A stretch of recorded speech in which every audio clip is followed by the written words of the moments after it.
Hi guys, এখন বিকালবেলা। দেখেন এখানে কবরস্থানের মধ্যে আমাদের পূর্বপুরুষ শুয়ে আছে যুগ যুগ ধরে। আমরাও একদিন এখানে চলে যাব। কেউ এখানে চিরস্থায়ী না, চিরস্থায়ী হচ্ছে এই কবর। এটা হচ্ছে চিরস্থায়ী জায়গা।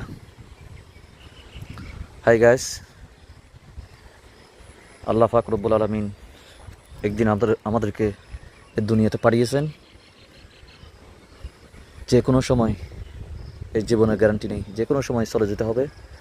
চলে যাওয়ার আগে সবাইকে চলে যাওয়ার প্রস্তুতি নিতে হবে।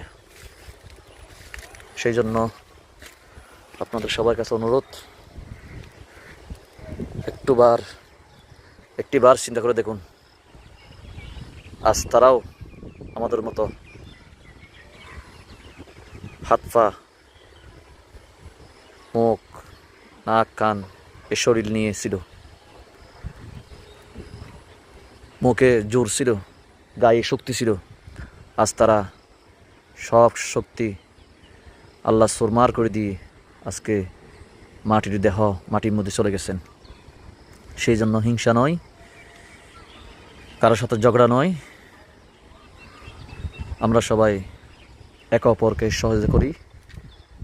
সাহায্য করি এবং সবাই মিলেমিশে চলার জন্য চেষ্টা করি। দেখেন, কেউ 5 তলায়, কেউ 10 তলায়, কেউ মাটির ঘরে, কেউ রোডে গাড়ে, কেউ ফুটপাতে থাকে। কিন্তু আজ একদিন এমন একটা সময় আসবে, সবাই এই মাটির ঘরেই যেতে হবে। রাজা বলেন, বাদশাহ বলেন, মন্ত্রী বলেন, এমপি বলেন, চেয়ারম্যান বলেন, মেম্বার বলেন, গরিব বলেন, ধনী বলেন, রাজা বলেন, প্রজা বলেন, সবাইকে এই কবরেই সবাইকে চলে যেতে হবে।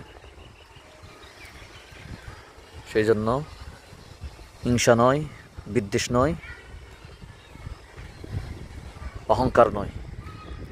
আসুন সবাই এই পৃথিবীতে সবাই মিলেমিশে থাকি, হিংসা বিদ্বেষ অহংকার বাদ দিয়ে